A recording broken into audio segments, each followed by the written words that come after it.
And we are live. Hello, everybody. This is Hex Grassroots, the show with a regular stream with Hexicans that come on the show. And today is Hex Grassroots number 9 with our special guest, Crypto Vince. I am your host, Hex Misha, and with me, as always, is my co-host, Meister Hex. Meister Hex, how you doing? Thank you, Hex Misha. Pleasure to be here with you again. Nothing better than a Hex live stream on a Tuesday evening, at least here in Europe. Thanks again for having me here, Hex Misha. Yeah, thank you, man, for being on the stream and making it happen with us. We have an interesting week coming up. We have the London event. We will talk about it in a second. The location is revealed. It's Victoria House at Bloomsbury Square in London. Nice. We have a special guest today, Crypto Vince. He's coming on. He will come on in a bit. As always, we will do a 10 minutes of snippets and whatnot. And yeah, I'm pretty glad we have a great guest again. I mean, last guest was fire, David Feeder. He for sure had some golden nuggets.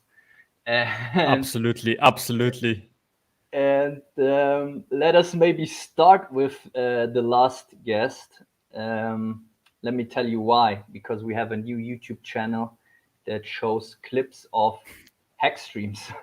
I love how many new Hex streams there are, even in a dip phase. So I appreciate all this positive chaos in the Hex YouTube scene. Yes, so the YouTube channel is called Hex Club, and he did a 40-second snippet of David Feeder talking about Pulse Chain, how it will be the game changer, and it's only 40 seconds. Maybe let's listen to it. Let's have it. It's going to be amazing, man. This is going to be a game changer for all the people who feel like they missed out on Hex, or they missed out on ETH, or they missed out on Bitcoin. Pulse Chain is going to be your next life-changing opportunity. Wow. During the first month when Pulse Chain comes out, after the price goes up, and when that first dip comes in, I mean, buy as much as you can, because it's going to be less than a penny each, and it'll change your life. This is another life-changing opportunity from Richard Hart. This is a freaking gift. So yeah, I hope everybody gets involved. And there are two good things coming with it. You said it earlier. For one, Pulse OGs will get from the sacrifice a nice back. And second, Pulse Chain will go viral. And with that, Hex, which is a nice feature. Absolutely. Awesome. Absolutely. Yeah. There you heard it from the man himself, David Feeder. Nice snippet. Nice. There's also another one, actually. Let me show it. It's about ETH 2.0 and when it will launch. So let's listen to that one as well. One question from the chat.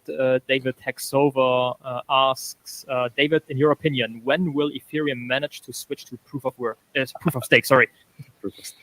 I think so. Here's what I think. I think Vitalik is going to watch Pulse Chain launch, and then I think he's going to change his mind in like a year. And I think after Pulse Chain becomes super successful, Vitalik's going to start stealing our features. So I think maybe 2 years, 3 years. I'd say 3 years. Give it 1,000 days. And Vitalik will wake up and he'll be like, "Oh man, well, Pulse Chain really beat us. So I guess we might as well do what they're doing." So I'd say 3 years until Ethereum goes to proof of stake. And I think Vitalik, he's trying to keep the miners happy too right now. That's why the gas fees are so high. You know, when you end a Pulse or a Hex stake, it costs $400, and that goes to the miners. They love it. So Vitalik doesn't want to change that. So I think years. I don't even consider it. But not even on my radar. All right, gotcha. So Meister Hex, what do you say to this? I think he may be right. I mean, the approach of Ethereum to switch to proof of stake has been already out for many years, and it got delayed a lot. So I would not be surprised if that happens again. David Feeder is also quite technical. He is involved. He has first-hand experience with the test nets, as we discussed on our last stream. So I trust him in that regard. How he evaluates the possibilities. Yes, he definitely was a very knowledgeable and especially technical knowledgeable person, where we learned a lot about Pulse Chain and the validation process, and looking forward to it. The other big topic, we mentioned it this week, the London meetup 2-year birthday party.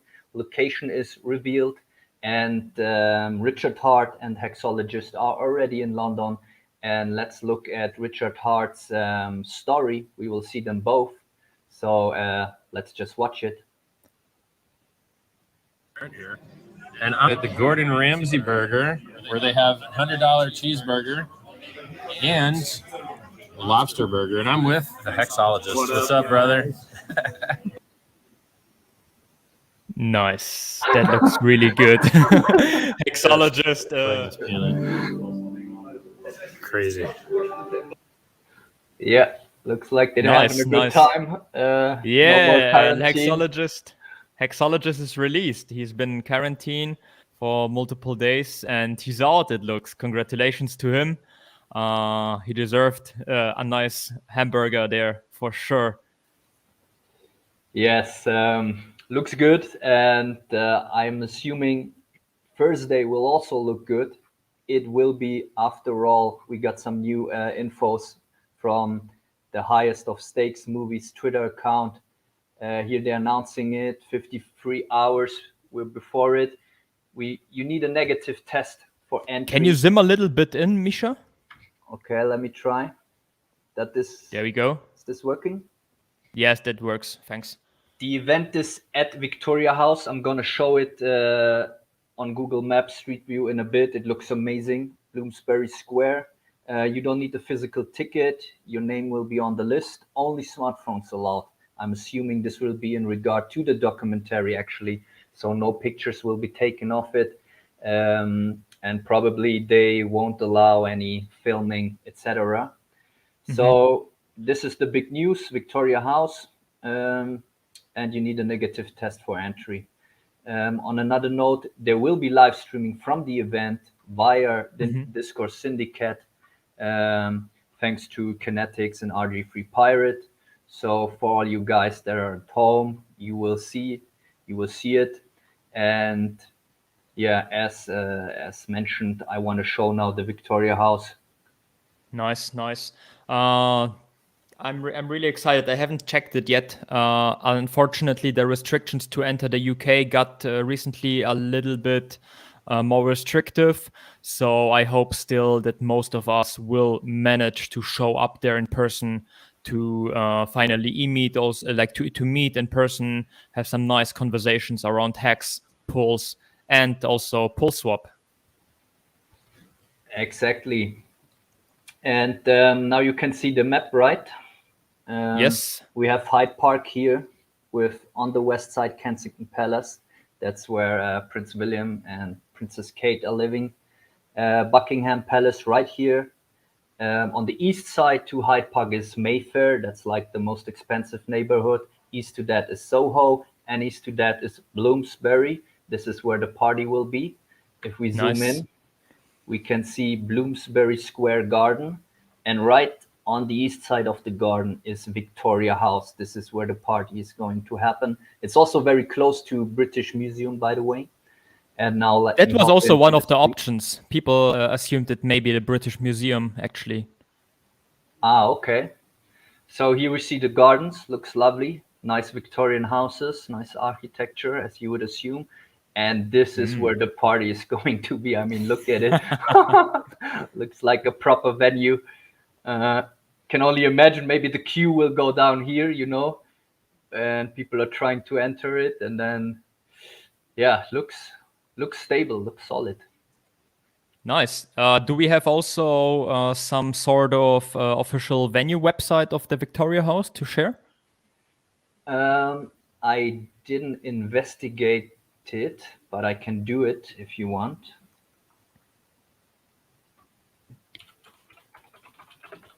Yeah, time flies. I remember when the event was announced multiple weeks ago, and now it's about to happen.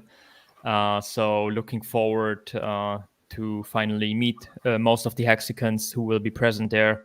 And also looking forward to see the Victoria House with our own eyes, of course. Looks like a solid location. I mean, they have the house has its own Wikipedia page, so it must be good. New classical building, constructed in the 1920s.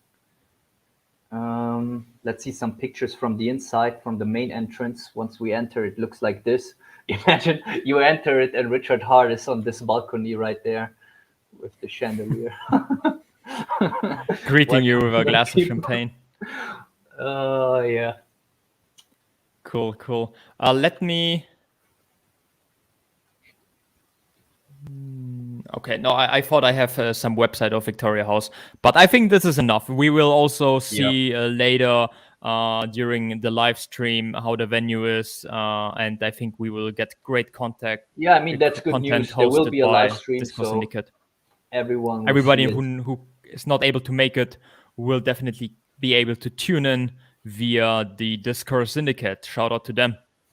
Okay, and then I guess it's time to bring on our guest. So without further ado, let's bring on Crypto Vince. Vince. Hey, thanks for having me, guys. Hey man, welcome. Good evening. Thank you Thank for you. Hey being here. Vince, the Yeah. legend, the one and Thanks. only Vince Legend is here. Nice. No, I really appreciate it, Vince. Thanks for taking the time with us. It's actually, I think, quite in the morning for you, right? I mean, it's late morning, so yeah. I mean, I should be up around this time anyway. So yeah. So we woke you up. Yeah. Oh no. Yeah, I've been up hours before, so yeah. Yeah, I just want to say thank you guys for having me on the show, and I really love the format. It kind of reminds me of Joe Exotic's old streams, where he'd interview people one-on-one. So yeah, Mhm. it was really Awesome. fun. Thank you. Thanks a lot. Yeah, our intention was actually, amongst others, to provide a more European time-friendly Hex live stream. But also sometimes we noticed that on other Hex streams, which are great and we support all of them, sometimes there are too many guests and sometimes single guests can express their thoughts. Maybe this is normal. So we also try to focus to always have like one guest and have a nice personal conversation with him or her. Yeah, that's a good point. On the Discourse Syndicate streams, sometimes the room is like full, and so usually it's like 2 or 3 people dominating the conversation. So so typically, that's one of the reasons like I don't really join the Friday night hangouts because there's just way too many people. It's a big party. Yeah. Yeah, so we try to just fill the gaps and just contribute at least the minimum what we can. So again, thank you for taking the time and also contributing in this way. Vince, you actually already mentioned that Joe Exotic. I'm still a big fan of his interviews, one-on-one interviews. Yeah. Is he still doing that? I haven't seen much lately. No, he's sort of taking a break from streaming now. I think he's just kind of sort of relaxing and just he has stretches of time where he just likes to take a long break and just kind of recharge himself. So yeah, I think he'll probably come back at it. I don't know, maybe sometime early next year or something, or maybe even sooner. Cool. But, yeah. Fair enough. Yeah, we're looking forward if he comes back. But of course, it's good to take time off, and he deserves it for sure. Yeah, for sure. So, Crypto Vince, may I start off by showing your Twitter? Your tag is at CryptoVince369, and I noticed you have a hashtag in your bio, hashtag LegionVC. That's also something I read with Kevin. So, are you associated with him? And what is LegionVC about? Oh yeah, absolutely. He's one of the members in the group. It's funny that we basically settled on the name Legion Venture Capital, but we're not actually a formal company yet. We're just kind of a just a group of just OG Hexicans that to start off we really wanted to support Pulse Chain and Hex, and so yeah, we have a couple of projects in the works, and yeah, it's just for now it's nothing really formal or anything like that. Yeah, just a little group. So how did you come up with the idea? We kind of took inspiration from the name just from Three Arrows Capital. so 3AC. So yeah, that was just kind of a little fun Easter egg. But basically how we got started was back during the Pulse Chain sacrifice phase. We thought it might just be nice to sort of combine our economic power because we really wanted to capture the bonus for the bonding curve, and so yeah, basically we just banded together with a bunch of other OGs, and we ended up getting one of the top 10 wallets on pulselead.xyz. So yeah, Nice. really happy about that. Worked out. Yeah, it did. Cool. So you basically started to come together to increase your, you could say, sacrifice power, but then it obviously continued. Yeah, it did. Yeah. Not only that, but we sort of we wanted to help other hexagons out, because we knew that we had already kind of secured the like one of the top spots with our own wallet. So yeah, we just kind of invited some other hexagons as guests, and that helped a lot as well. And then from that, we kind of figured like we had some other ideas of how to sort of support Pulse Chain. Not just through the marketing, but actually, actually building stuff. So one of the things that I can't talk about is we're trying to make it so that that people can sort of pool their hex together, in a smart contract without any admin keys or anything like that, and basically take advantage of the bigger pace better bonus. So we've got that in the works, and hopefully it'll come out soon after Pulse Chain launches. So. Yeah, I never thought of that. It's pretty smart. I never thought about this in the hex sacrifice. So you basically did it with the intention to get a better multiplier by sacrificing one bigger bag from one address. Exactly. Then split it up among the people after you got the nice bonus. Yeah. Exactly. Yeah. Can you already share, as you mentioned, it will be quite trustless? Can we elaborate a little bit on that? So what are the restrictions for the limitations, for example? As an example, like, for example, you and me, we would use that tool, right? Do we have to communicate beforehand, or do I have to kind of post an offer of how long and how much I would like to stake to match a counterparty? Well, we originally we had it set that it was kind of very basic, and people just kind of deposit their hex into a smart contract, and like basically like if it doesn't fill within a couple weeks or so, like then it just kind of returns the hex back to other people, because we've noticed that there have been other attempts at this kind of like community hex pool last year, and they didn't work out too well, because there wasn't enough hex to max out the bigger pays better bonus, since it caps out at 150 million hex. And so we're still but it started. Sorry for interrupting, Vince. Does the bigger pays better bonus start from one hex already, or is there like a minimum?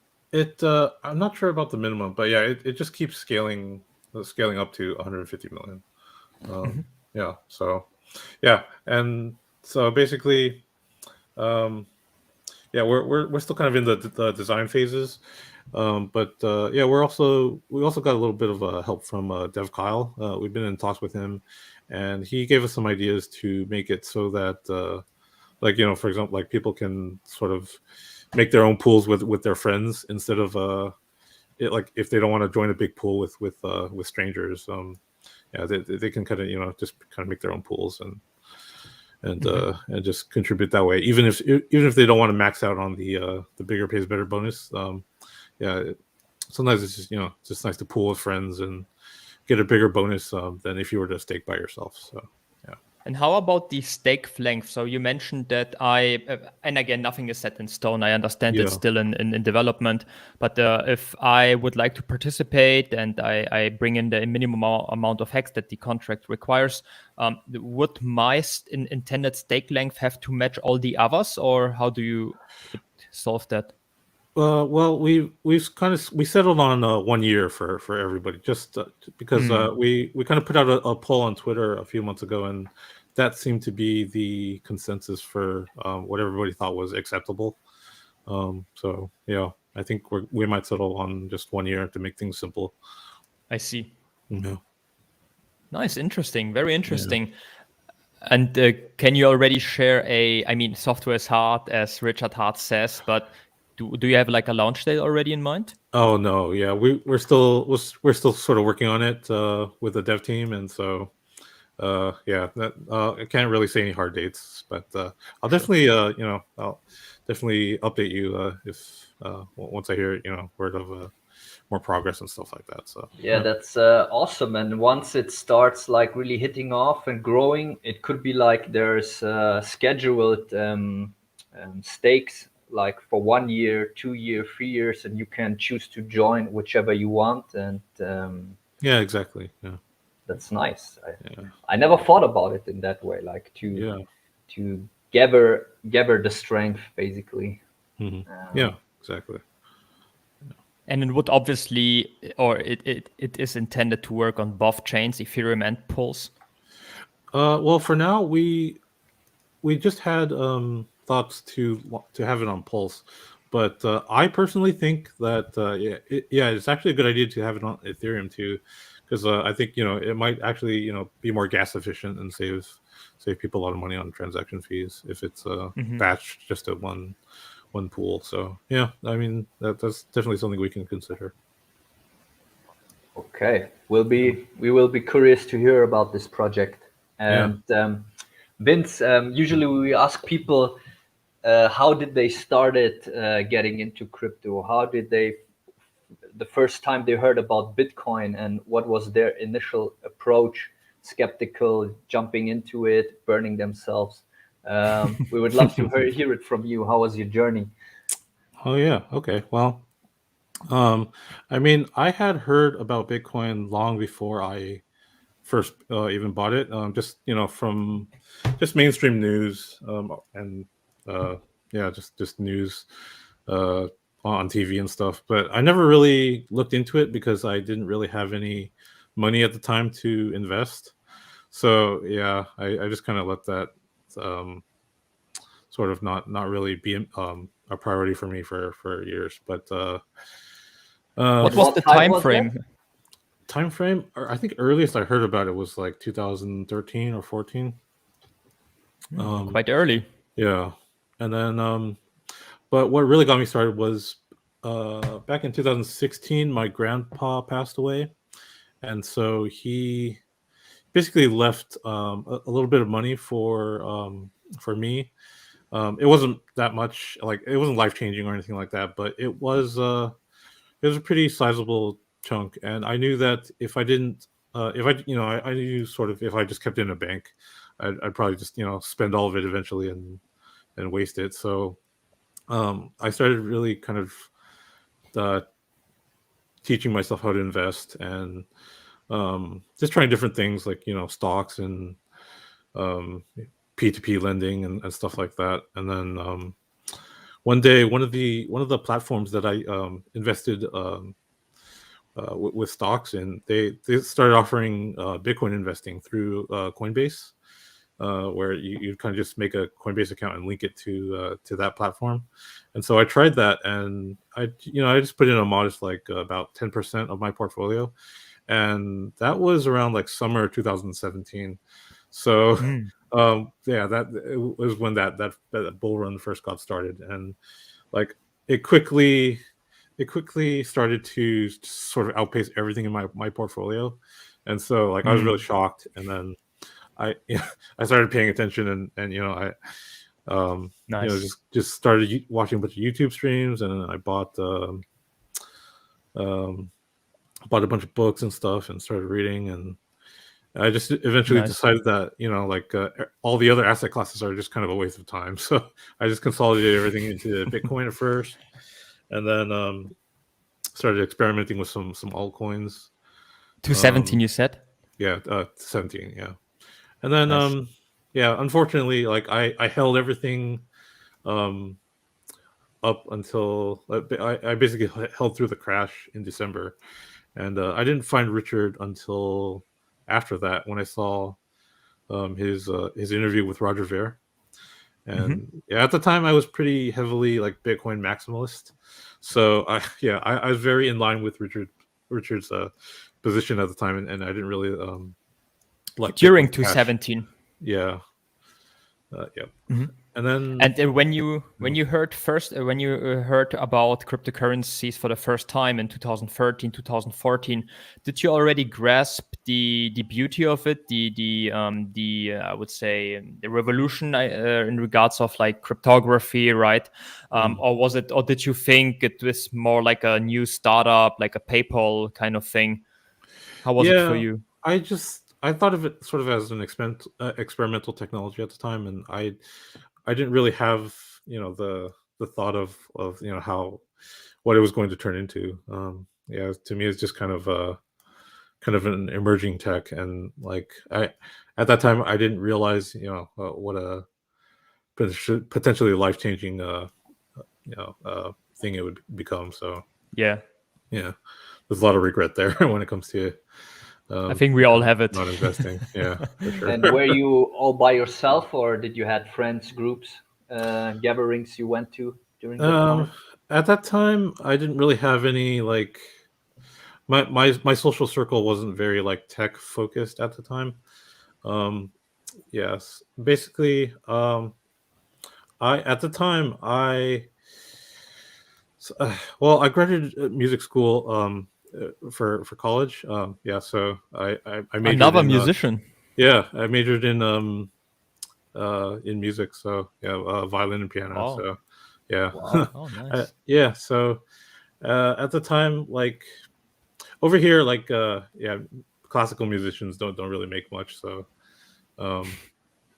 yeah, I mean it's probably not as popular as it is over there in Europe. So yeah, I mean, I like even if I were interested in Bitcoin at the time, like I probably wouldn't have had any money to throw into it anyway. So yeah, Gotcha. yeah. And what was the turning point for you? So you mentioned you got access to some small money, you could say, right, into Yeah. 16 to 17. What made you decide to get into cryptocurrency specifically after investing into P2P products, into stocks and so on? So was there like one moment where you, I don't know, for example, read a book from Andreas or watched some Bitcoin podcasts and made you decide to go dive deep into crypto, or was it more like a step-by-step approach? Well, it's kind of funny. Like I think Richard's right when he says, like at the end of the day, like the thing that people really care about most is just the gains over everything else. Like people talk about the tech and all that, but really the thing that really changes your life is the appreciation of the assets. So I think it was basically at that point when my sort of small allocation of Bitcoin just sort of like eclipsed everything else.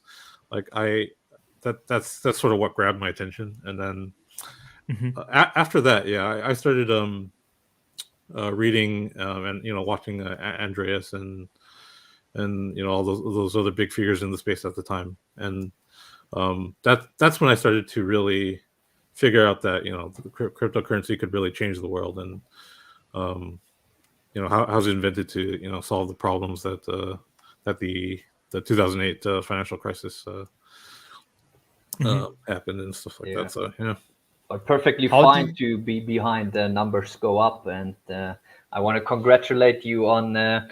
When you got that back, you didn't just leave it on the bank account, but Yeah, for you sure. decided to put it somewhere. Yeah. And like you said, you if it's there, it doesn't appreciate, and you're more likely to spend it. So Yeah.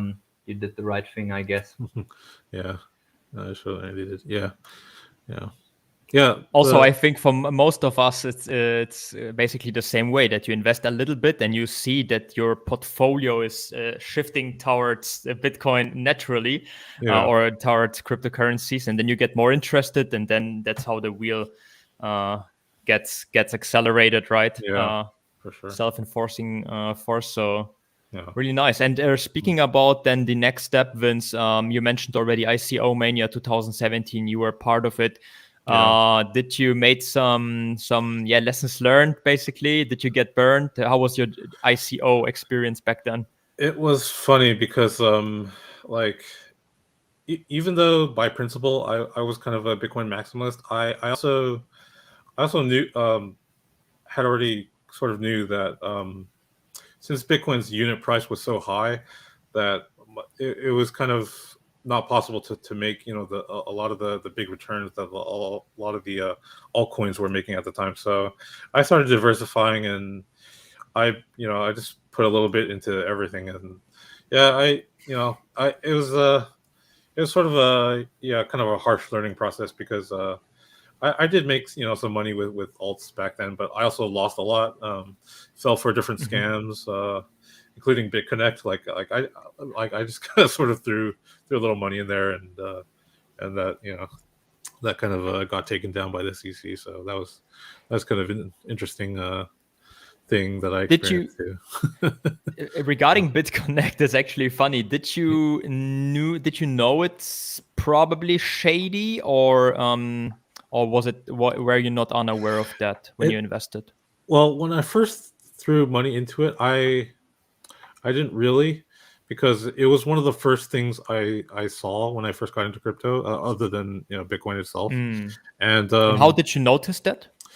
Well, it's funny because every time I watched a crypto video, at the time they had a really heavy marketing push, and every time the ads would play before each video, it was mostly BitConnect. It was mostly like Trevon James and Craig Wright's advertisements, showing off their Exodus wallet and all that. So at that time, I just didn't know any better really, and I just thought oh, this is just another crypto too. So but then a couple of months after, I started seeing all the accusations about it, and I just I didn't pull my money out. I just kind of let it ride, and just wanted to see what would happen, and I just kind of lost it. But it was kind of one of those hard lessons that some people need to learn when they get into crypto. I think you say there's a benefit for you, a learning process. So. Yeah, because I think you don't really have a true appreciation for real crypto like Hex, unless you kind of experience the scams and the other coins firsthand. Because you feel you really get to feel the difference between what a good crypto and what a bad crypto is. I think, absolutely. And it's not only if it's a scam or not, but also the negative externalities. May it be it's not always the case, but like a non-profit foundation with a lot of, let's say, funding, which was generated by the Genesis block, for example, sounds very noble, sounds very positive, right? But it's a lot of sell pressure, and often it turned out that a lot of foundation members with high salaries flew around the world to conferences because there was no actually because the money was, you could say, pre-mined to some certain extent, and it was easy to spend. And I experienced it by myself, that I first thought it's a very good thing and it's very bullish, but actually it was the opposite. But it takes you, as you mentioned, Vince, this first-hand experience to realize what is a good cryptocurrency or what may not be. So sometimes you have to experience the bad to really appreciate the good. For sure. Absolutely. And then moving forward a little bit into early 2019, is this when you start to follow Richard Hart already actively and seeing the whole process of developing Hex? Yeah, absolutely. So basically, well, like the 2018 bear market was really when I got to be acquainted with him. Like I went back and watched all his videos, and then I just really loved how Richard spoke. He has that attitude of just really wanting to tell the truth, and he curses a lot, and it's just like so different from everybody else in crypto that tries to, like, they put up a really like professional and nice front, but they're mostly just furus and just getting people wrecked and asking for money and paid advertisement. Shilling their referral links to various platforms and things like that. So absolutely, their YouTube description is like 90% of the website. So he was really a breath of fresh air for me, and cut through a lot of the crap. So at first, before Hex, he was trying to launch that CFD token, the computational fluid dynamics, and so I figured at that point, he had already started becoming my favorite crypto influencer. So, or not influencer, but speaker. So I really wanted to sort of wait for that and kind of like shift the majority of my holdings into that. But obviously, as history happened, that didn't work out too well because it was too technically difficult for him and his team. So, yeah, I just kind of waited when he pivoted to Hex, or Bitcoin Hex as it was called at the time. And yeah, I wasn't really involved in the community. I was just kind of waiting for it by myself. And when Hex launched, like I didn't really know it would turn into this. It was just originally just going to be another investment for me. But yeah, fortunately, people like Hexo showed up and kind of paved the way for us streamers. And yeah, so Nice. after a while, I just decided to start getting involved more in the community, and I really felt this is something I could really put my name and reputation behind. So yeah, Nice. started streaming and just trying to help to get the word out. So yeah. So if I understand you correctly, Vince, when Hex was in development, you were already you got already interested in that. You had the intention to invest, but you were not actively involved in the Telegram chats and so on. Yeah. You just watched it passively, you could say. Yeah, that's true. I actually didn't even know there was a Telegram until after Hex launch. Like I figured the community would be the Telegram group would be created after launch, but yeah, to my surprise, it was created a lot earlier than that. So yeah, I wasn't really in the community until much later on. So during the AA, you were then started to get more involved. Exactly. At this time. Yeah. Nice. And yeah, as far as Twitter goes, I had created my Twitter account years prior, but I never really used it that much. And yeah, just decided after Hex launch that I'd just turn it into a dedicated Hex account. And Yeah, same. yeah, Same, man. Yeah. I had it So- since 2013, never used Yeah. it until Hex. yeah. Well, I think mine's pretty much that old too. Yeah, and I never really used it actively that much until Hex. So, yeah. And Vince, may I jump back a little bit? Sure. I'm someone who's not in Hex from the beginning, and I missed some things like the CFD token. Maybe in short, could you elaborate a little bit on it? Like, what was it about? What happened there? I don't actually remember much of the specifics, but yeah, it's I don't even really remember much of it. So. Yeah. I have to say, for me, it was the same. I just remember the interview with one of the leading technical leads. One of the technical leads, yeah. Like, where they were sitting with Richard Hart, but it was super complicated. Even Richard Hart mentioned that, right? So it's even hard for me to. A lot of that stream went over my head, and like I couldn't actually even understand what they were talking about. So, but I think in general, I think it was supposed to help people, like scientists, solve like problems with like physics and stuff like that. So yeah. This was blockchain enhanced distributed computational fluid dynamics supercomputing network. It's hard even to pronounce. Super technical stuff. Yeah, but I mean, the bottom line was that it was a project of Richard Hart, which had back then, for me also, Vince, a very, very good reputation. As you mentioned, no advertised, no channel sponsors, no referral links, no donation addresses whatsoever. And this distinguished him a lot. And he's also very entertainable, as you mentioned. Like, he's cursed a little bit ironically. It's always fun to watch. A lot of good information, a lot of nuggets during the streams. So for me, this was the reason why I also got interested in the CFD token, which then later, you could say, got pivoted to Hex. Yeah. Valiant Brand saying it was a useful proof of work. but complex, as we Yeah. said, and the site is still up. We saw it.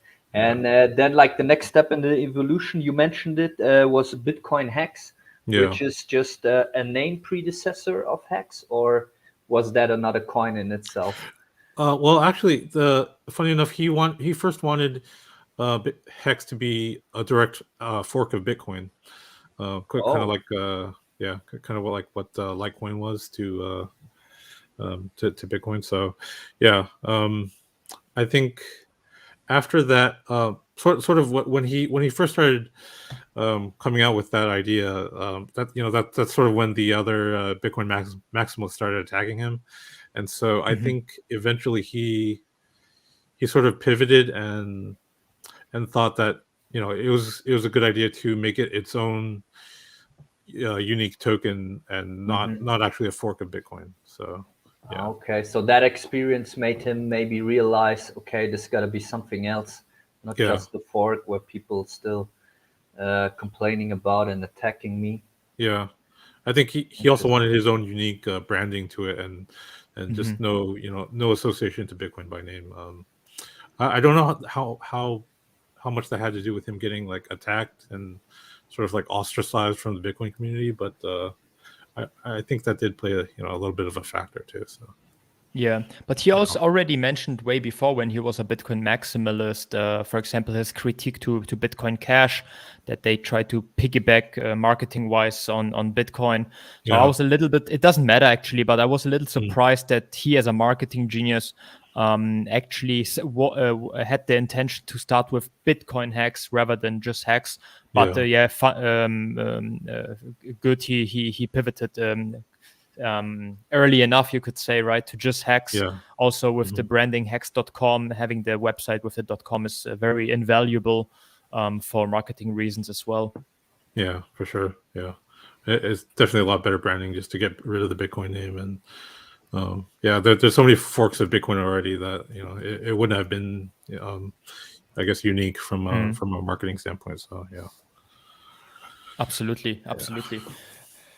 And when you then slowly got involved into the community, can you remember, as you mentioned already, Hexologists from back then, but maybe other personalities, other figures that influenced you or you were watching or listening to? I, for example, remember the Hexican Yikes from Telegram. I think he did a lot of like SEO-related Hex campaigns. I remember him. Yeah. He also did the Hex Wiki, the Hex Wiki page. Yeah. Do you remember any other key persons for you personally back then? Yeah, actually, for me, it was mostly Hexo, RG3 with Discourse Syndicate when they were still starting up, and Crypto Coffee and Litecoin Moses, who goes by Dollar Cost Crypto now, and they're kind of the big four for me. And I was lucky enough to actually be on one of the first episodes of Discourse Syndicate. I think it was episode 3 with I think it was Firebun and Patrick Hex Lion. And so that was kind of a awkward one for me because I tend to be kind of a more quiet person anyway. But I didn't actually know that Patrick and Firebun were coming on. So they happen to be two of the brightest minds in Hex. So for me, I was just kind of comfortable just not talking very much and kind of sitting back and listening to them speak their knowledge. So yeah. So you got invited by the captain on episode 3, did I understand it correct? Yeah, I think it was episode 3. Yeah. Wow. Yeah, that's awesome. Way back in the day. Yeah. Nice. I have to. It's still available, I can imagine. So I think so. Yeah. I will watch it then. There. Yeah. Awesome. And then you said Patrick, Hex Lion, and Firebun, the founder of Staker app, joined the stream. Yeah. Yeah. Yep. Oh, cool. Nice mix. 3.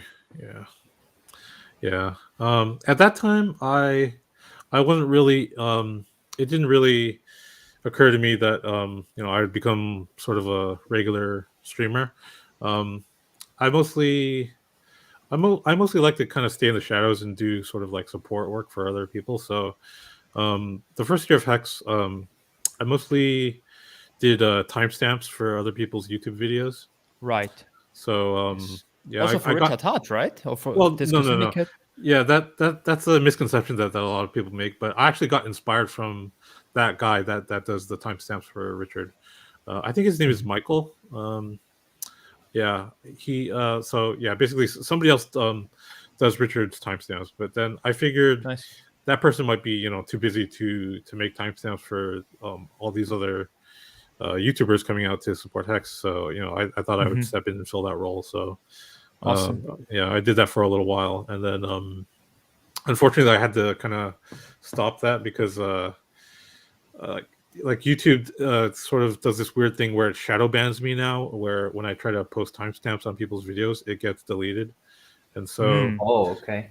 it becomes a situation where for each hexagon, I have to hunt them down and kind of like tell them to post the timestamps I made into their own videos. And Yeah, and you send so- them directly to them, and then they need to be posted from the channel itself. yeah, and then sometimes they forget, and then it just like kind of becomes like wasted work. So yeah, I Yeah. just kind of let that fade away and just sort of transition. Because that's what I transition saw into in other things. Richard videos. He also had the timestamps, like many comments in Yeah. comment, but I thought, okay, Richard is not gonna do it himself, Yeah. probably. So this other guy, Michael, he probably must be doing it and then sending it to Richard and Exactly. posting it. Yeah, exactly. Okay, yeah, shadow banning, a real thing. Like Yeah. with us in Twitter, right, Meister? When we post links Yeah. about our show, Yeah. getting less and less shown. Yeah, you got to figure it out. Oh, What works Yeah. best for the algorithm. Absolutely. Yeah. Sometimes you just have to play around with algo and see what works. I think in my case, for me, since timestamps includes lots of numbers, I think it's like anti-spam protection for them because a lot of scammers, what they do is they'll post like phone numbers in their comments to try to scam people. So yeah, that's probably what it is. In regards of the shadow ban of Twitter, I don't have any proof, right? But I know that Twitter has its own live stream. So if you post a YouTube link, it means basically less active users of Twitter. So I would not be surprised. But hey, we will investigate during the next streams, Misha, and keep an eye on that.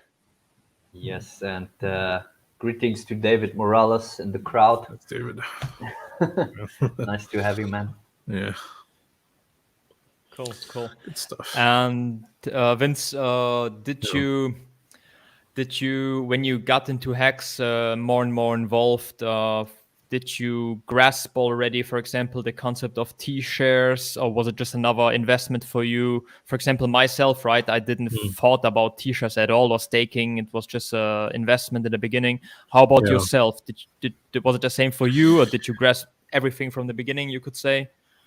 Yeah, well, I have to admit, it was also a bit of a learning process for me. And then it was kind of like a moment where my mind got blown when people like RG3 started spreading around the idea that we could like unstake, we could basically ES our short stakes and then push those out longer to get more T-shares. So I ended up, even though I wanted to be able to say that I've never end stake before, I ended up realizing that the T-shares that I would get from fixing my sort of mistakes in my staking ladder are far more important than just having zero unstaked Hex. So yeah, I kind of I EES'd a couple of my stakes and then I pushed them out 15 years to try to capture more T-shares. So yeah.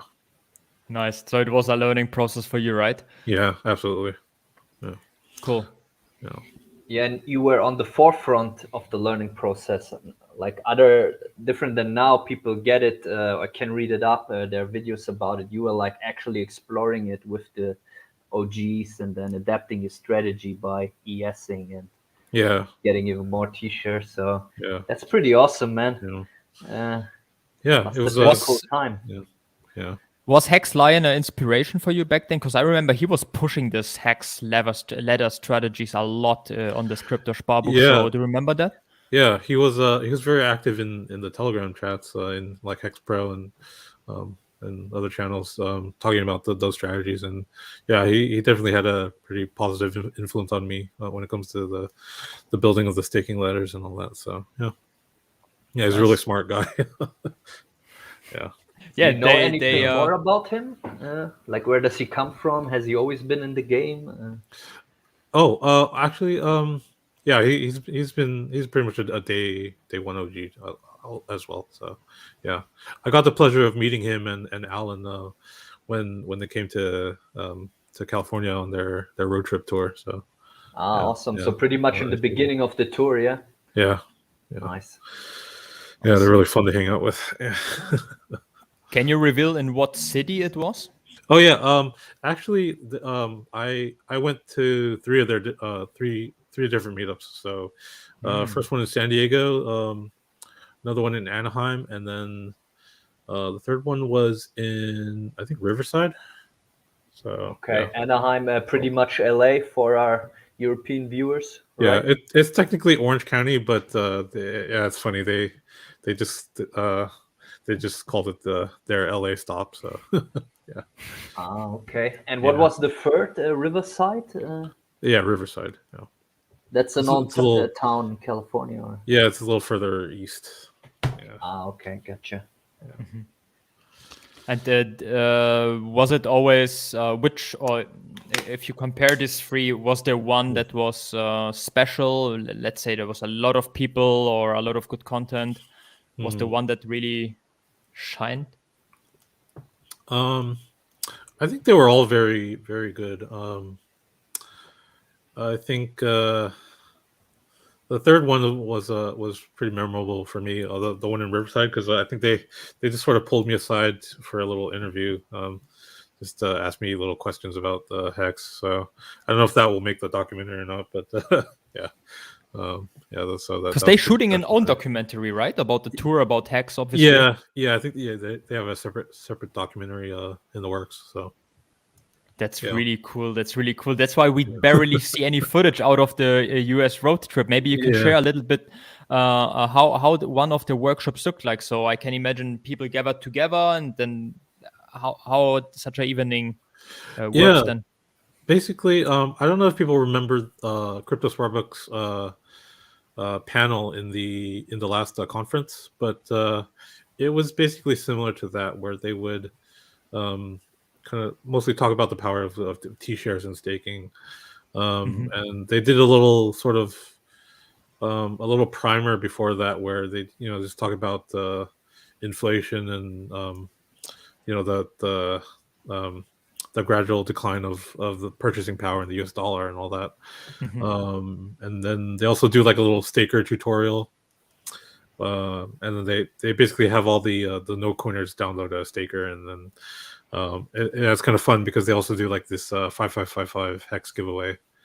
So yeah, they increased it, I think, right? Because Abid or someone, he was getting tired of saying 5555, the Quattro Cinco, so they made it I don't know, I'm not sure, something higher. I didn't actually hear about that. That's interesting. Yeah. But pretty nice that like every stop, and they have a lot of stops giving away so much, and then the person that wins it also immediately stakes it for the maximum.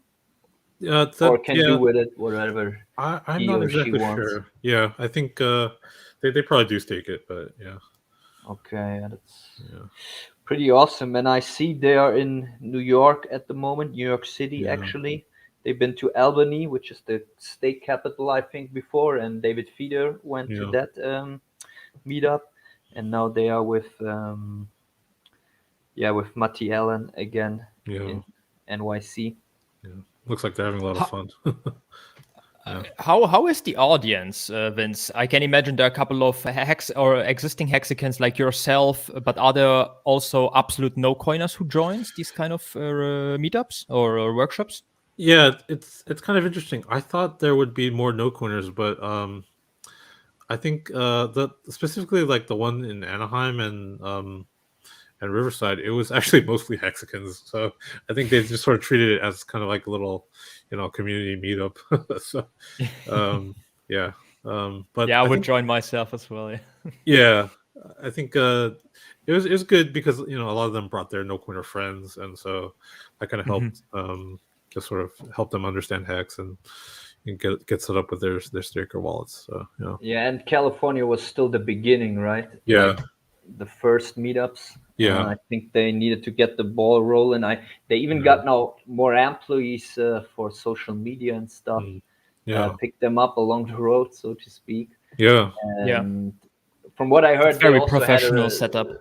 Yeah. they had a steep learning curve. You go to another continent, start up meetups, and then along the way you learn a lot probably. And they rescheduled a bit their schedule, I think.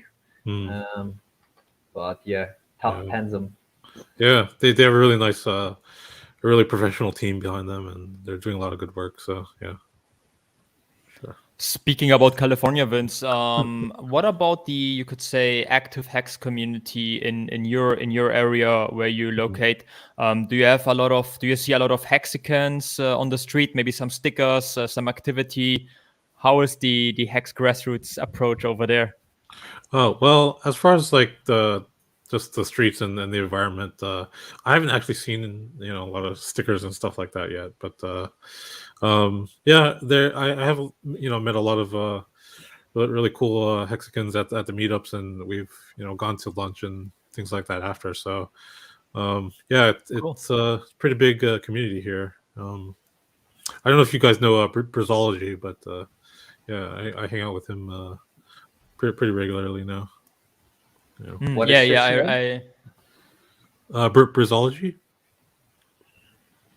Yeah, I'm I not sure if I recognize know his Twitter name. Yeah. As always. Yeah. Nice. Yeah. Cool. Yeah. All right. And did you join the 24-hour live stream? I did, yeah. There were two. There was one like during the halfway point of the AA, I think. And then there was the big payday stream. So yeah, I joined both of those, and yeah, that was really fun. Yeah, it's funny because during the Hex Happening stream, Richard actually went on when I was on, and yeah, I was like starstruck. Nice.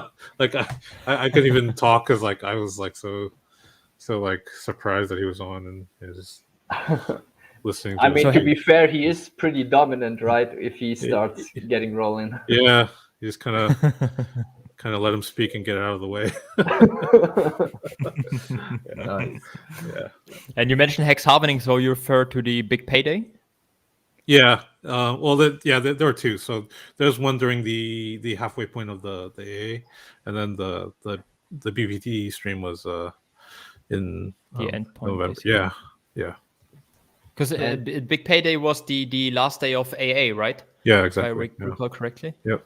And the emergency unstaking you did when in the early phase in order to acquire more T-shirts, was that in regard to the big payday with looking forward on it? Yeah, actually, part of the reasoning was not also to acquire more T-shirts, but you also another factor was like by doing that you also did increase your big payday bonus for those particular stakes. So okay, so more T-shirts and more bonus was the goal. I should mention for people watching this now that it's not a good idea to do it now if your stake already includes big payday, because then your stake's going to get nuked. So yeah, so that strategy doesn't work anymore for anyone that wants to try it. So yeah. During big payday, we saw activities from the OA starting to stake, and in hindsight, of course, it was a good thing for the long-term holders, for the stakers. But do you remember that moment, and how did you feel about it back then? Yeah, I remember that moment, and it was kind of a dark time on crypto or on Hex Twitter, because that was kind of the first, I would say, like major FUD event where you saw some of the like more fair weather Hexicans, they sort of like their opinion of Hex sort of changed, and they a lot of them started fudding and getting out, and so they didn't really understand the the sort of long-term picture and the grand vision of Hex, and why the OA would do such a thing as to stake most of its Hex. So I think that was a pretty interesting event to go through, and then I think it made a lot of us that still believed in Hex. It just kind of made our faith a lot stronger in Hex, because we actually understood what the OA was trying to do, and just the way it's staked, and to try to mitigate all the people that were just dumping their big beta Hex. Yeah. Absolutely. I mean, until now, the OA always acted in favor of the long-term stakers and long-term Hexican believers.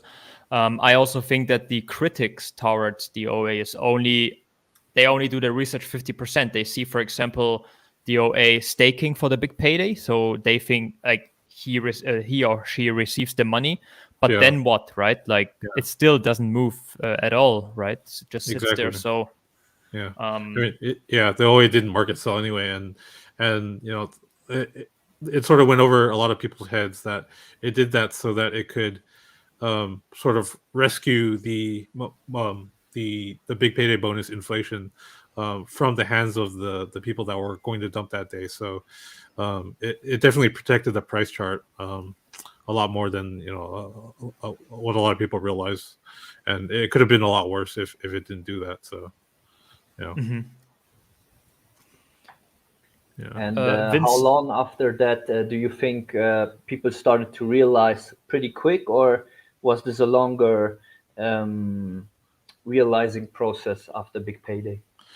I think it was different for everyone, but most of the people that were upset, they just kind of sort of faded away. But some that quit after that because they were so upset about it.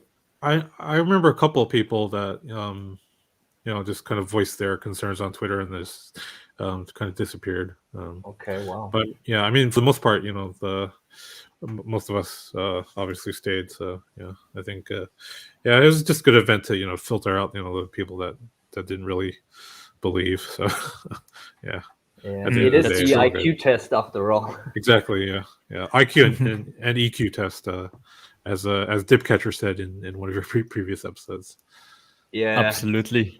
Shout out to Jimmy Diamond. Yeah. Also, and I think there's a lot of Californians, like Jimmy Diamond is. I think the Dipcatcher as well. There's a lot of you guys from the western part of the USA. Oh.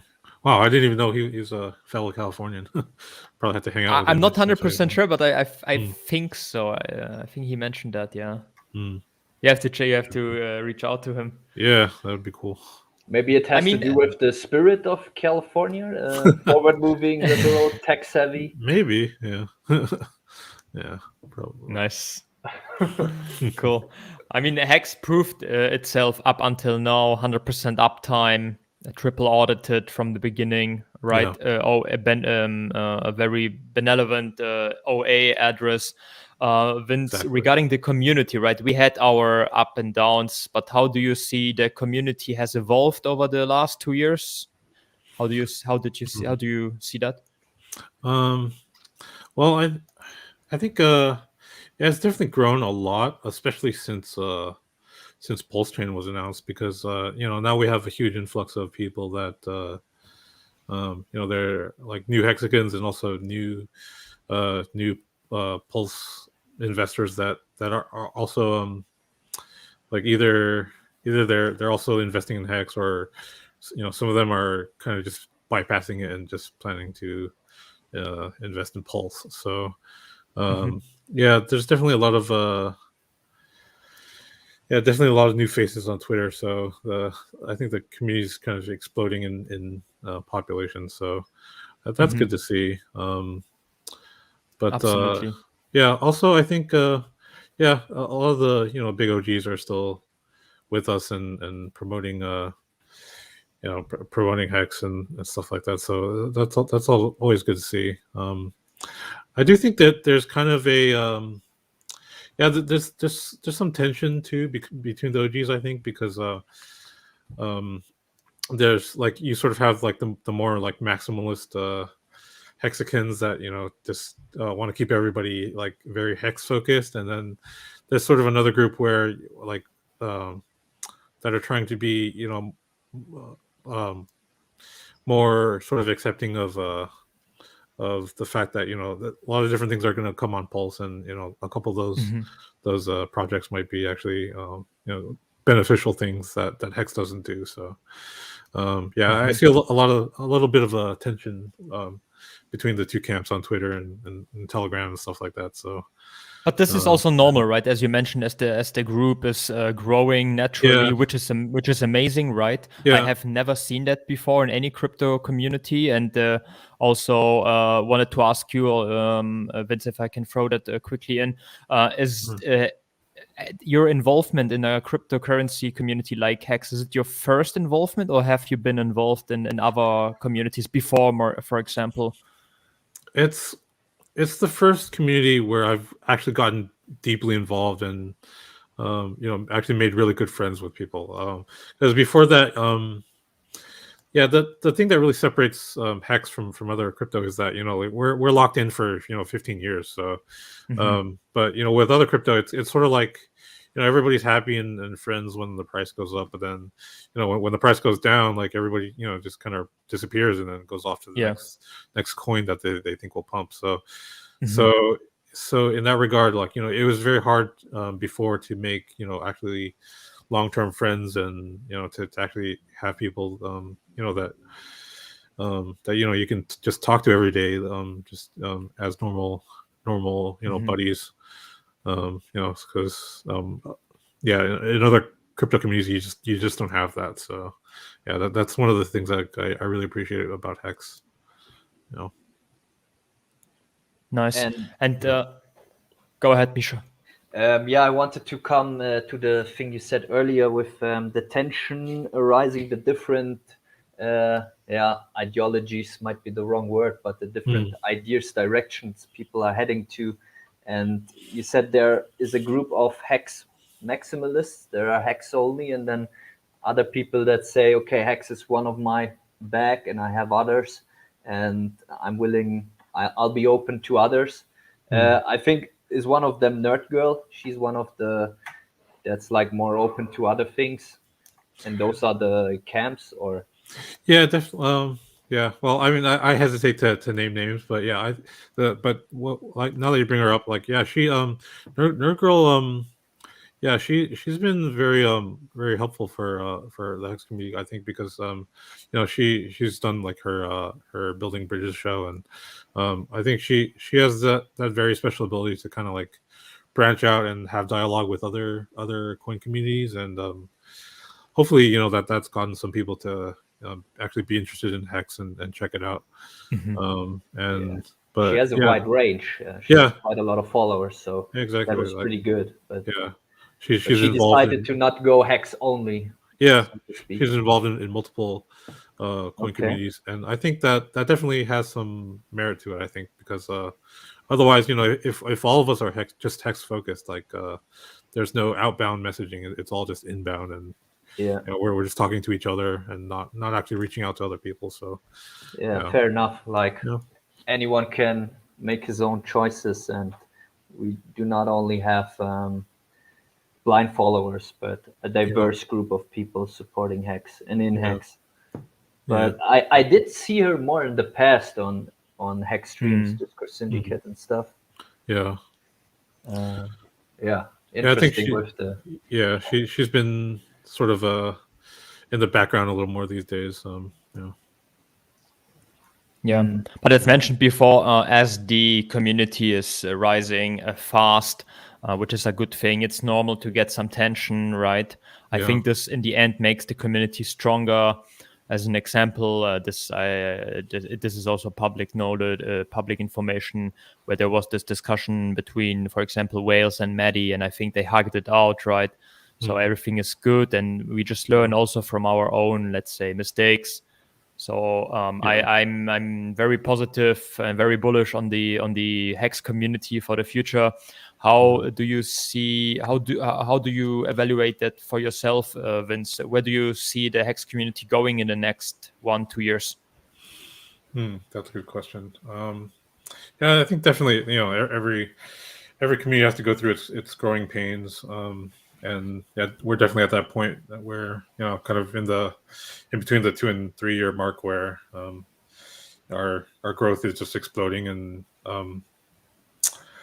yeah, it's going to be interesting because before we all thought, it was just going to be, we were going to have one version of Hex, and then now we have two, and so like Plus Pulse, native Pulsed coin as well, right? yeah, and plus the Pulse Swap token that Richard recently announced too. So yeah, I guess it remains to be seen like what kind of new community revolves around that, if there is any. But yeah, I mean it's just it's just going to be interesting because the world's constantly evolving, and we need to sort of as Richard himself says, we need to sort of our worldview needs to change like as reality changes. So yeah, I think like for me personally, yeah, I embrace try to embrace the different things that are coming on the Pulse chain. I know a lot of them will be like trash, or and there's going to be like scams along the way, but I don't think that should kind of deter us from finding maybe a couple things out there that will be that'll turn out to be really good, and just things that are a little different from Hex. So as Richard had also mentioned, Pulse Chain is absolutely not tied in any way to Hex. It's a complete independent project, and it lives out of network effects. So only, even though some project that maybe not the scams, right, but they maybe, I don't know, maybe weak, or how to call it, like in the early stage, it still is a good reason to embrace them, because again, they would run on Pulse Chain, which is good for the network itself. So I think it's also a different approach than, for example, going into another, let's say, a CD coin or copycat of Hex to embrace both. This is another thing. But again, Pulse Chain lives out of networks on coins, project building on top of them. And as long as they're not straight out scams, we should rather embrace them, I would say, but definitely not like criticize them from the beginning. Yeah, exactly. Or at least give them a chance to complete their to make a complete product, and then we could try it out and judge for ourselves. Yeah, absolutely. So I have to think about this Laugh.io project on Pulse Chain, and I'm not in any sort related to them. I'm also not an investor or anything. I just saw this typical discussion that arose here, that some community members of their project who are Hexicans as well and also built on Pulse Chain tried to make some marketing for them, and also did some marketing in the same time for Hex and for Pulse Chain, which I personally thought it's good. But there were also a couple of Hexicans that were criticizing them a lot. How is your standpoint on that? To be honest, as an example, right? Yeah, that one. I'm not actually very familiar with what they're trying to do. That's one of the projects that I haven't really looked into that much. So yeah, I mean, I can't really say much about that one. But, let's assume I'm also not 100% knowledgeable, but let's assume it's not a scam, right? And they just try to do their thing, you could say, on Pulse Chain. Yeah. I mean, if that's the case, then I personally wouldn't mind putting just a little bit of money in just to see what happens. But for each individual Hexican, that's just kind of their call on what how much they want to actually risk and stuff like that. So but speaking about I think what was criticized, Vince, from a couple of Hexicans was the marketing tactic that was used, that they kind of tried to lure in Hexicans by spreading the good word about Hex and Pulse Chain, and kind of like connecting in that way with their project. But I think it's totally fine, right? As long as it's not a scam, everything benefits out of it. So how would you see that? It's tricky because I know that sometimes the way other projects do marketing, like some Hexicans can kind of see it as nefarious and trying to like leech their users onto a different coin. So like I can't blame them for being skeptical. So Sure. yeah, it's just Fair it's enough. one of those things where you just have to be very careful, because like even some of the like we've had a couple of Hex copycats, and Yeah. and one of them in particular was very good at their marketing, and so they kind of leashed away a lot of the Hex users to at least like try out their platform and stuff like that. So yeah, I can understand how some Hexagons are more hesitant to promote that kind of thing. So yeah, Fair enough. And we mentioned the pulse swap and another sacrifice. I personally, I don't feel very confident and knowledgeable about it. Can we talk about pulse swap and what is this going to be? Another sacrifice? Is it going to be another token next to pulse itself, or how is it? yeah. Well, from what I understand, it basically pulse swap. It's I heard that it's also not going to be the official name. He's probably Richard's probably going to decide on a different name for it. But yeah, in the meantime, basically, I think what it's going to be is just his own version of Uniswap or Pancake Swap on Pulse. So it's going to be basically the main DEX that we're going to use to trade swap different assets back and forth. So so it's going to be a yeah. decentralized exchange Exactly. for all the Pulse tokens and Pulse itself. Yeah, it's going to be Richard's own his own exchange. So and where the Pulse swap token actually comes in is basically you can basically wrap your Ethereum assets onto Pulse, and then you can kind of bridge those with the Pulse versions of those same tokens, and so that way you're gonna have a lot of liquidity, and so that way when you trade back and forth, like you won't have a lot of slippage and stuff like that. So And bridging means becoming yourself a provider. exactly, yeah. So yeah, basically providing liquidity on both sides. Okay. So it would be as in, for example, Hex, right? You would through the Pulse chain fork, you would get let's call it P hex, Pulse chain hex, and you have the original asset E hex, but then you still, as it lives on Ethereum as an ERC20, you have to bridge it through some bridge.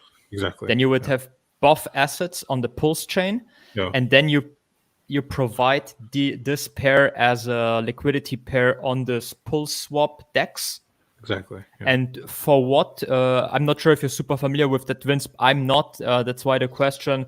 For what is the token then? The Pulse swap token?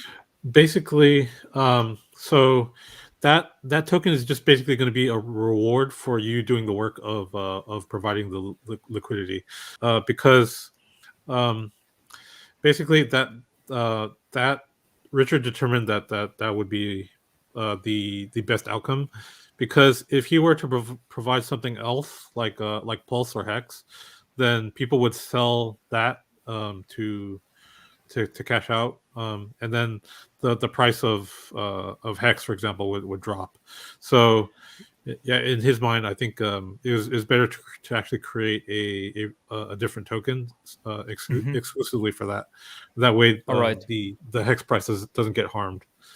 But if you say this is the reward basically for providing this liquidity pair, so I would imagine the token sits in this DEX, you could say, waiting for being distributed to the liquidity providers.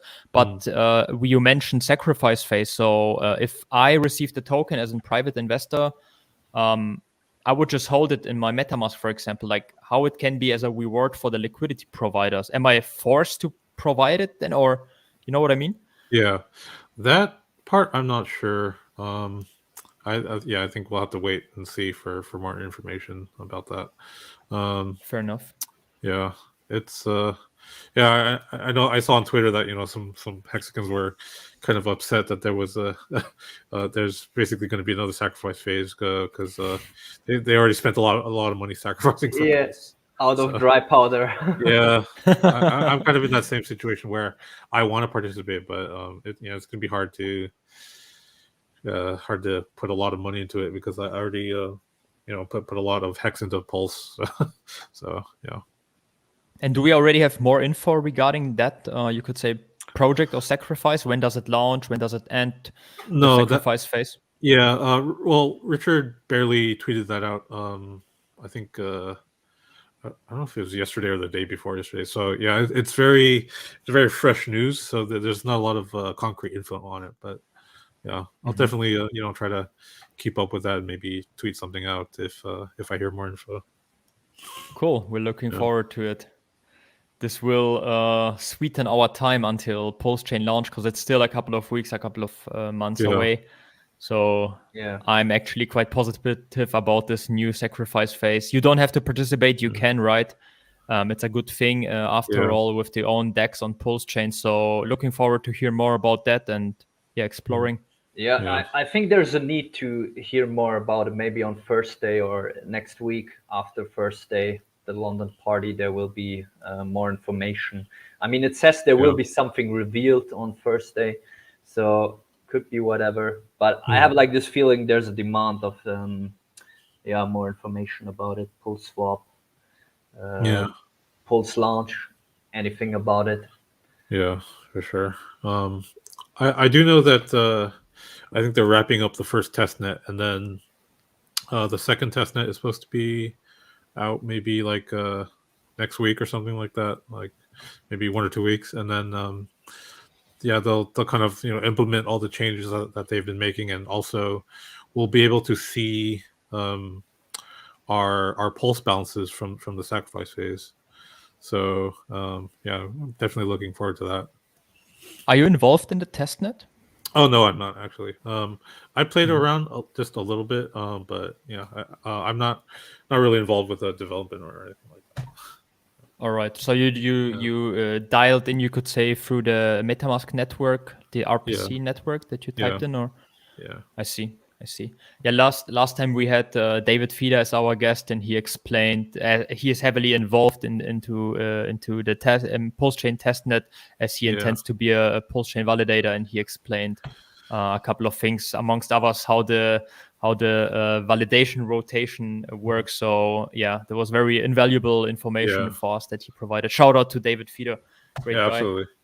That was a really good stream. He's very knowledgeable about that. Yeah, I definitely plan on supporting his node and delegating a little pulse to him. So, yeah. Absolutely. Yeah, he also said that the upcoming second testnet you mentioned, Vince, it will be on forever already. Oh, like once it launches. I see. And cool. so you said it will be already possible. That it will be possible to look up your own public key, and then you can already see how much pulse you are going to get. Yeah. I think specifically we should be able to see our sacrifice balances. So. Okay, that's interesting to know, because people were speculating, but with the whole bonus and time you sacrificed, I think it's still in the unknown as to what exactly you will get. And once it's out next week, you can look it up. I mean, that's pretty cool. Yeah. Meister, go ahead. Absolutely. Sorry for interrupting, Misha. I wanted to ask you, Vince, we spoke about the bright side, you could say. Where do you see risks for, let's start with, for the Hex community for the next 1-2 years? How could everything go south, basically? What are the risks for us? In terms of risks, I don't really think that we have to worry about anything when it comes to, the actual products of Richard. So like, all the Hex and actual Pulse chain. I think, they put a lot of work into it, and they know what they're doing. So I don't see any risks sort of on the protocol side. I think mainly the risks are just, community wise. Even though I'm not very sort of in the Hex maximalist camp, I'm more of a maximalish, as Richard likes to say. I think we'll see.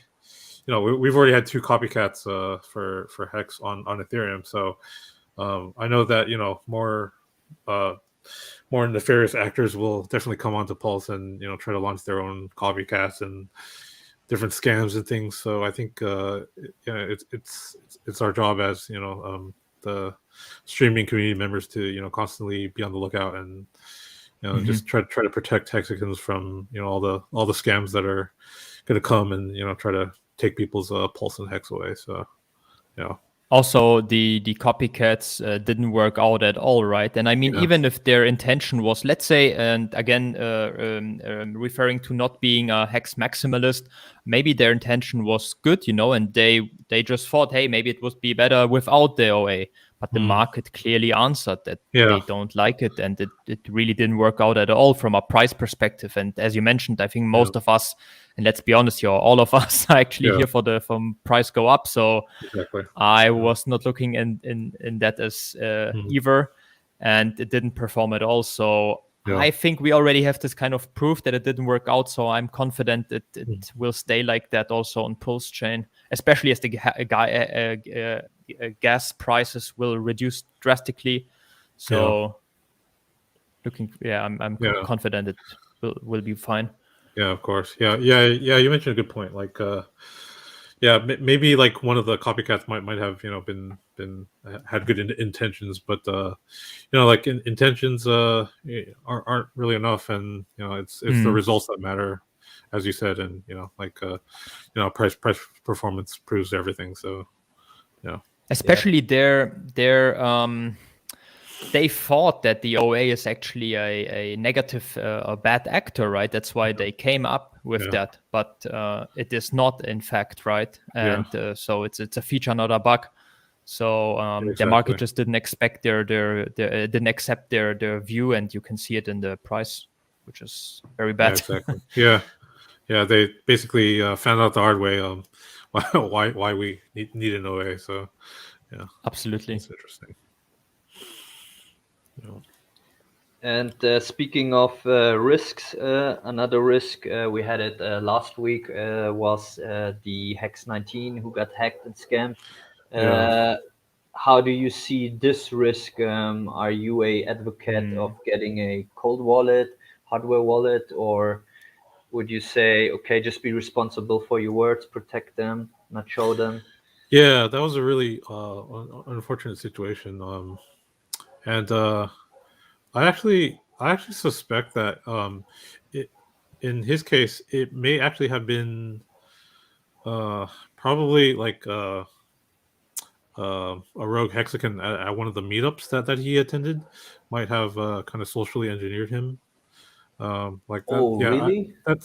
It's not something that I have proof for, but it's one of those things where I know that that sort of thing can happen at like meetups and crypto conferences and stuff like that. So it's definitely a possibility, I think.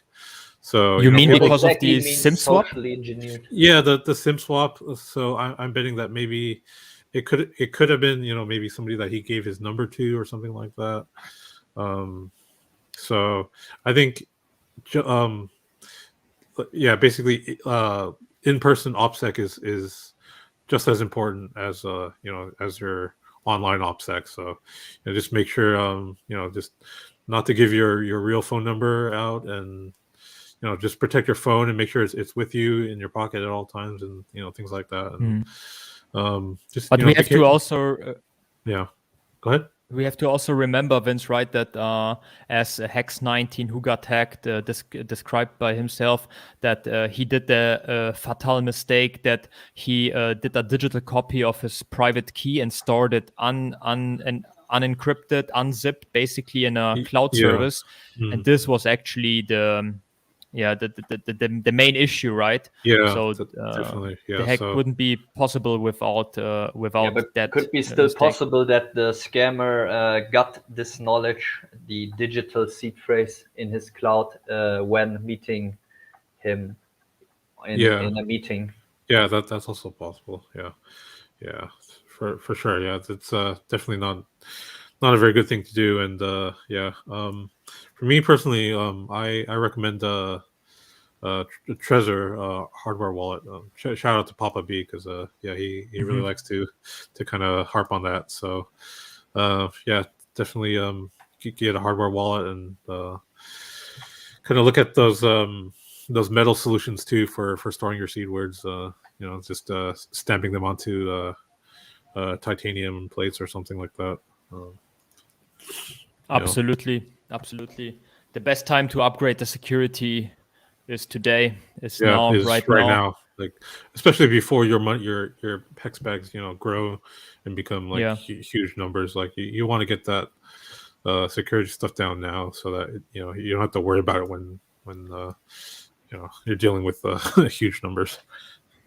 This hack is, of course, unfortunate, as every hack is, but I think it was also, on the bright side, a wake-up call for most of us, because as also mentioned on the other stream, maybe back then, and as you just mentioned, Vince, maybe your hack stakes portfolio was not that big. Maybe back then, in the very beginning, when you did your stake, the hardware connection actually between the MetaMask and the Trezor was not established back then, so you had no chance to actually upgrade your security.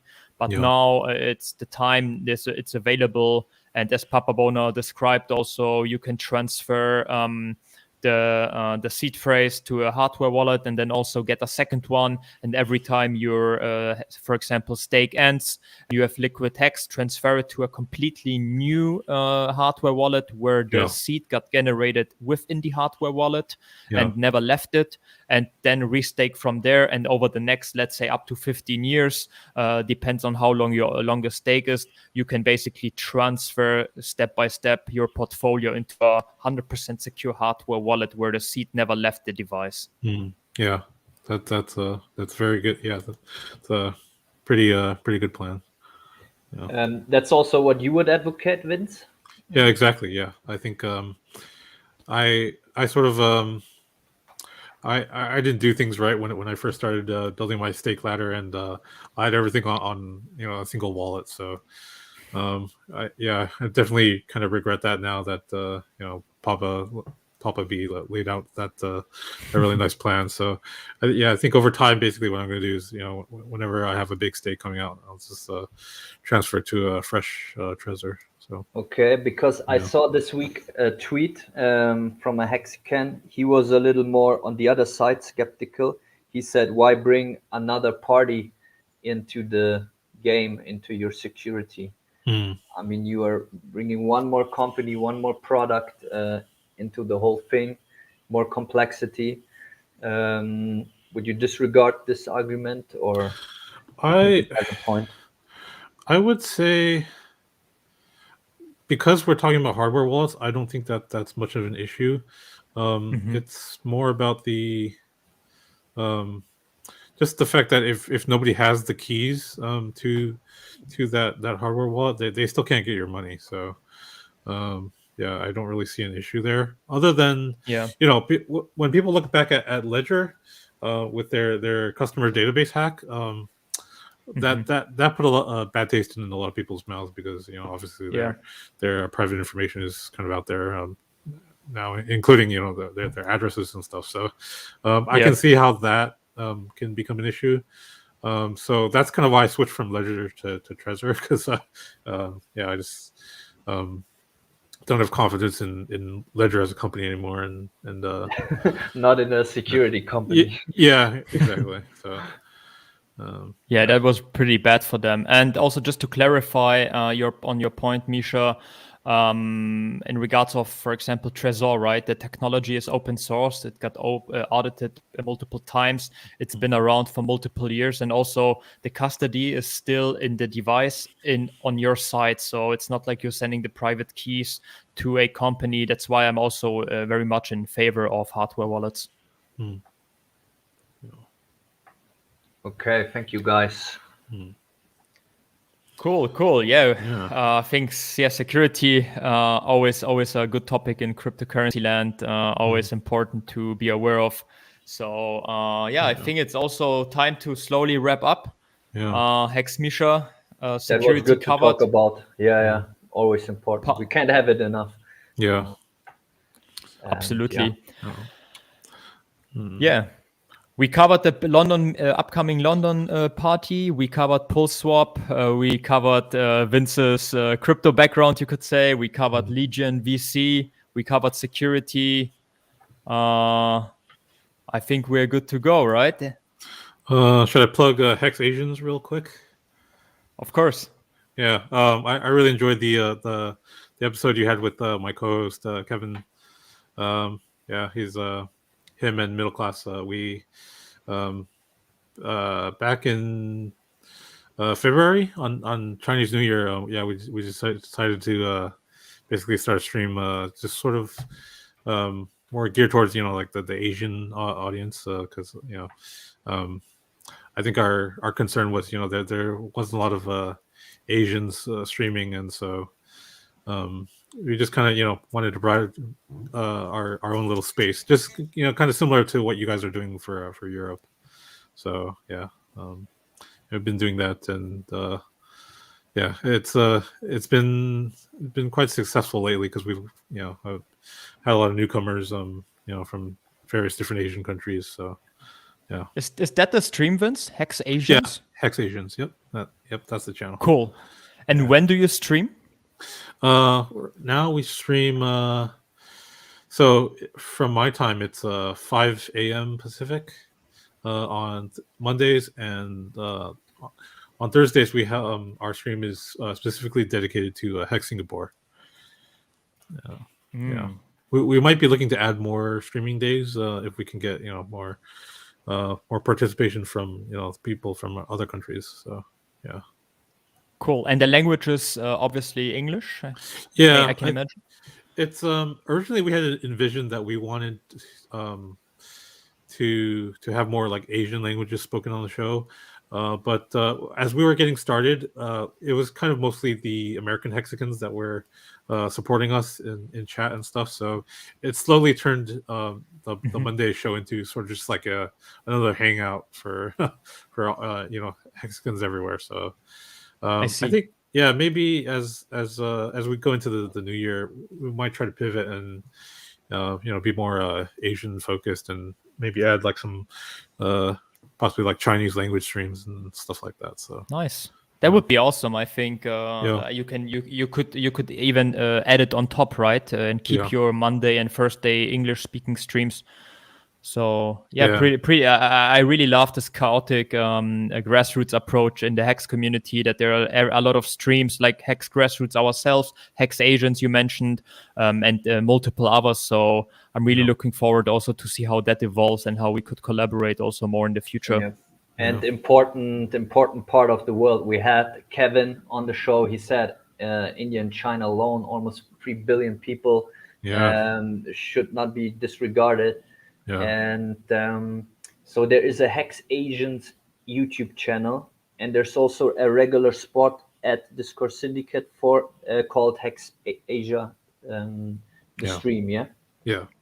We it's we're part of the Discord Syndicate network, so we stream with them, and then we re-upload the videos to our own channel. But I think we might experiment a little and have some more Asia focused streams on the channel as well. So that would great. be interesting. Look forward to that too.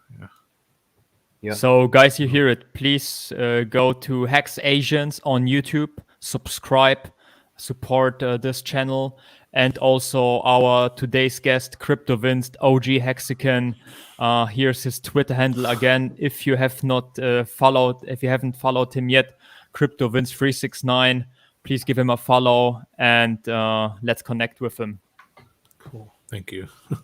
Yeah, that was awesome, Vince. Thank you for being on the show. You were Hex Grassroots number 9. Thank you for being here tonight. Awesome. Thank you for having me. See you around, Vince. See you. Bye-bye. Bye, Vince. Awesome. Yeah, awesome. Another great talk. Hex Grassroot, very classical one, OG Hexican. We are very lucky currently, Misha, right? We have a lot we of had amazing only guests. great Not guests. gonna So lie. this will be hard to top for next week. But we got already good have a stuff couple lining up. 100%. Richard Hart. No, just kidding, guys. No, no Funding expectations. Jim, Huddle Dog, all the big names will be coming. Absolutely, absolutely. Cool, guys. Thank you again for watching. This was Hex Grassroots number 9 with our special guest, Crypto Vince. And we're looking forward for Hex Grassroots number 10 upcoming week. Have a good long party, everyone. Good evening. Bye-bye. Thanks for watching.